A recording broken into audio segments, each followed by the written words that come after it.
And I feel as you talked about winning ugly or embracing the ugly. I mean, was that this kind of match? Was this doing whatever you could to get points and scrap and win that way? For sure. Like, Morgan and I were just talking.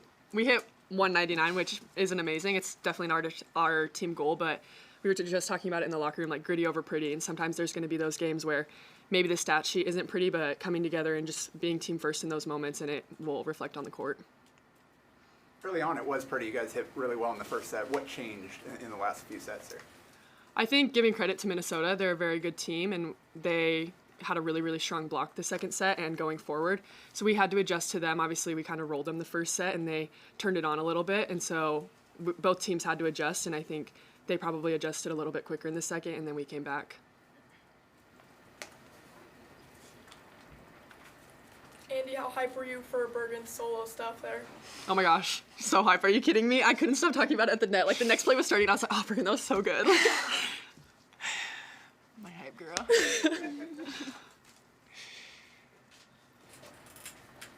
Bergen, I mean, is there joy coming out of this win? I mean, you still beat a ranked team at home, still, and where you want to be for the Big Ten race too. I mean, what do you take from that match? Yeah, after every game, Coach says every win in the Big Ten's a great win, and like Andy said, it doesn't always have to be pretty. A win's a win, and just having that mindset, we competed tonight, and we knew it was going to be a slugfest coming in, and we talked about that in the locker room before, just having to compete, and compete doesn't always mean play your best, and I think we know we didn't play our best, but we competed really hard, so I'm really proud of us. Bergen, you talked a couple weeks ago about every practice and every game being like the national champ. You're kind of at a weird point in the season where you're not quite to the postseason. You're kind of still in the middle part of the regular season. How do you kind of keep that mentality for nights like tonight?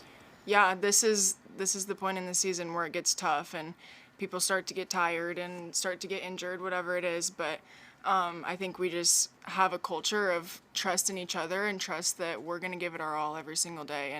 And if we don't have our all, then someone has our back and they'll pick that up for us. And I think that's just what makes this team so special, is we can rely on each other when those days do get hard.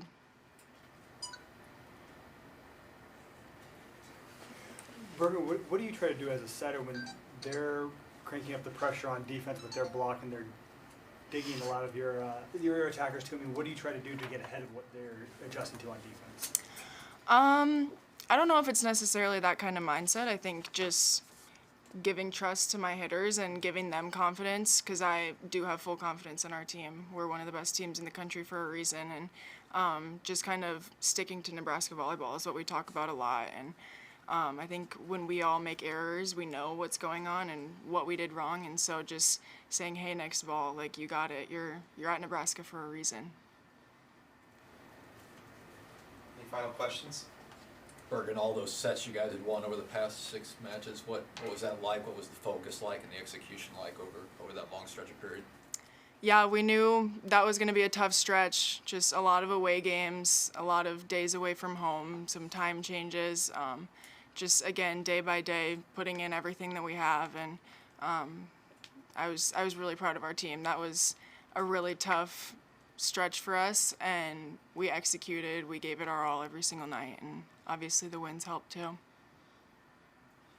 Andy, how big was the block tonight? I mean, you got 12 blocks as a team, but you got a lot of hands that are going against Hansen and Grove. I mean, how big is that to slow Minnesota down? It's huge. I mean, not only does it slow down the attacks for our defense, but I've said it before, as a hitter, when they're touching a lot of your shots, it's very defeating and you start to lose confidence. And I think when our team has that huge block and is just touching a lot of balls, it really dwells the other team's confidence. And so that can help us slow the game down a little bit, and it feels like we're in a little bit more control. All right. Thanks, everyone. Thank you.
Okay, I knew this was going to be a tough match tonight, and it was a brawl. So I thought some really good volleyball. There was some little shaky volleyball, but I think we responded really well after losing game 2. John Baylor just told me I think we won 29 out of the last 30 sets we played. So felt weird to lose a set, but I thought we responded really well, and Minnesota gave a great effort tonight. Why did you think it was going to be tough, this match? Because Minnesota's a good team. I mean, they've beaten Wisconsin and Texas, and they're very good. I mean, Hanson's a first-team All-American. She's hitting 300 on the year, and Schaffmaster's a really good setter. I mean, she does a great job. So they serve really well, and they know how to win ugly, and that's why I thought it would be kind of. I told them it's going to be like a slugfest tonight. And it was. How comfortable are you when you get into that ugly style slugfest type of matches? I mean, we can do that, but we got beat out. In the long rallies, they won more long rallies than us tonight. They were better out of system than us tonight. So, we got to learn from that and be better. What adjustments did you see Minnesota make after that first set? We started hitting balls out, and they weren't hitting out. They hit game 2. They just kept it in and was winning long rallies, and they would just get it out of system ball and in the rally and blow it off our block, and because our block was not real disciplined tonight. And typically when your block's not disciplined, that's fatigue, and we have a good reason to be a little bit fatigued right now. How impressed are you with Bergen Riley tonight? I mean, just offensively as a setter. Yeah, she did a great job attacking and winning jousts at the net. Laney did a great job of pushing her up there so she could do that, and she dug great. But we only hit 199, so we got some things we got to clean up and get a little better rhythm and improve on by Saturday. Is that something you're trying to have your back row players do in Bergen's in the front row, is to get her those opportunities to go to the second ball? Yeah, if there's an opportunity. Laney's really good at it. You notice a lot of her kills are off Laney. And I think Laney just has a great feel.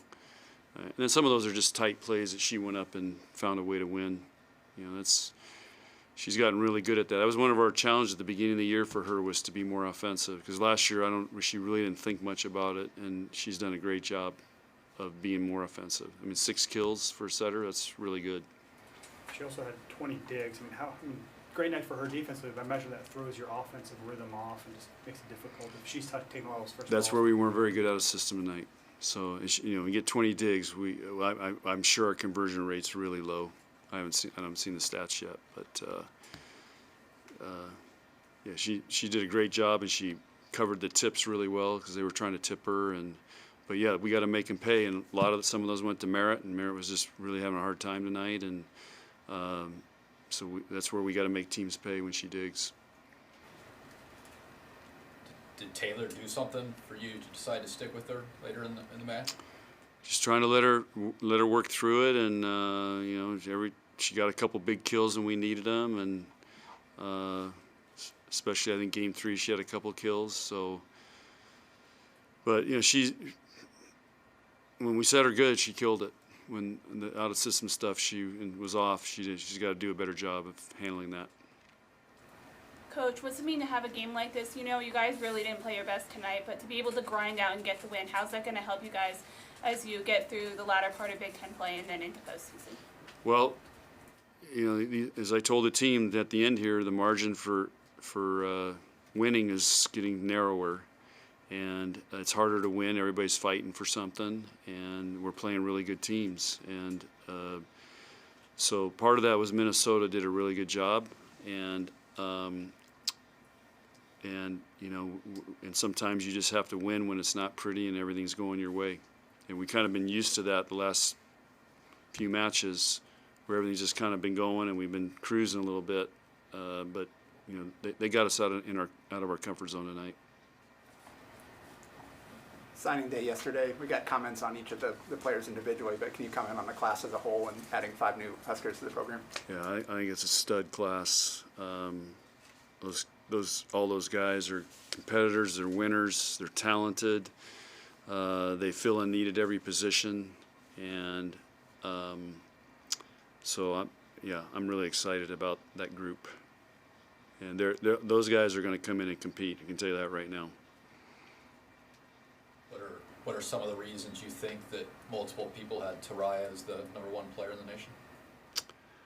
Well, she was MVP at the World Championships or whatever age group she played in. She's won two or three state championships in Arizona. Her club team won JO's last 2 years. She was MVP both times. So she's played in the big matches and done really well and been named MVP several times. So she's got a great arm. She's a great passer, and she's a great competitor. What did you think the first time you saw her?